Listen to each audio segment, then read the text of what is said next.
Alright guys, now that we have all of our evidence and all of our tools to form this paper, the day in the life, so what are we going to start off with? So the basic requirements for the paper, it has to be 1 page long, and the normal requirements have your name on it, have the date, the subject,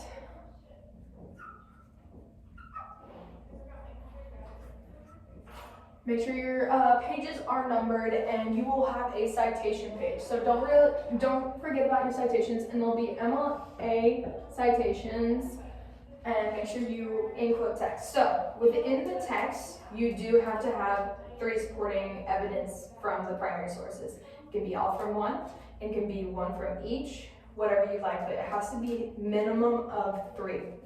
And then if you want, you can grab more from outside sources, or if you find another primary doc or some sort of first-hand count, by all means, more than happy to.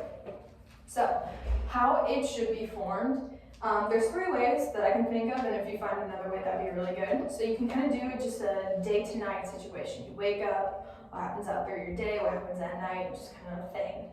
And then you can also do a diary entry. So something that happened that day that was so important, and just elaborate and make sure you have all your evidence for the diary entry, because that one can be a little shorter, but that way you can have something more important, maybe something happened, if there was a bombing, something happened to someone, and then that would be another great way to bring in other sources if you need more evidence that maybe this happened to someone, or this happened during this time in this country. Something along those lines. And then the last thing you can do, or something I've thought of, you can do more, is a letter to someone. So say you want to write a letter to someone outside of the country that doesn't know what's going on, and you need to tell them, maybe it's a pen pal, it's a family member, a significant other, someone who got out before the communists took over something. So the diary entry, or not the diary entry, the letter can also be very important. And then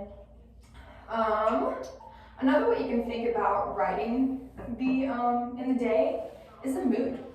If you want to be happy, I kind of like the idea of kind of a happy, optimistic person that looks at the brighter side of things. Like if their sibling or parent got better from a sickness that they got from the cold because they didn't have enough clothing, or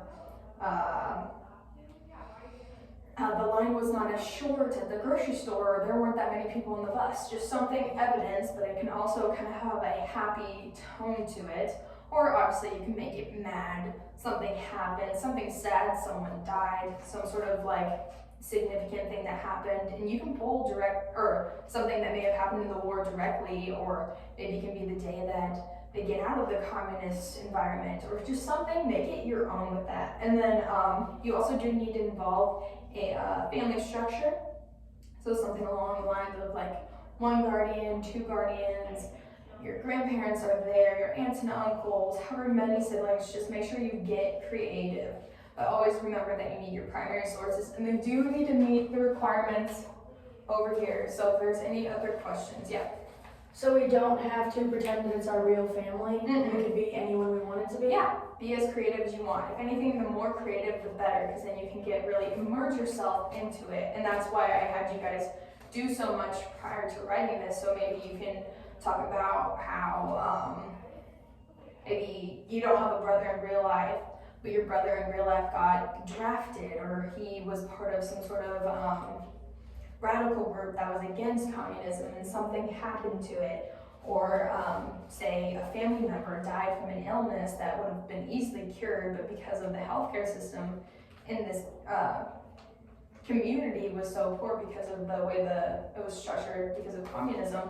Again, just something you can get creative with, something that will pull evidence from whatever, or even you had a huge thing with air pollution, so maybe talk about how you miss the birds because of this, or the sky was so gloomy, this year's so gloomy.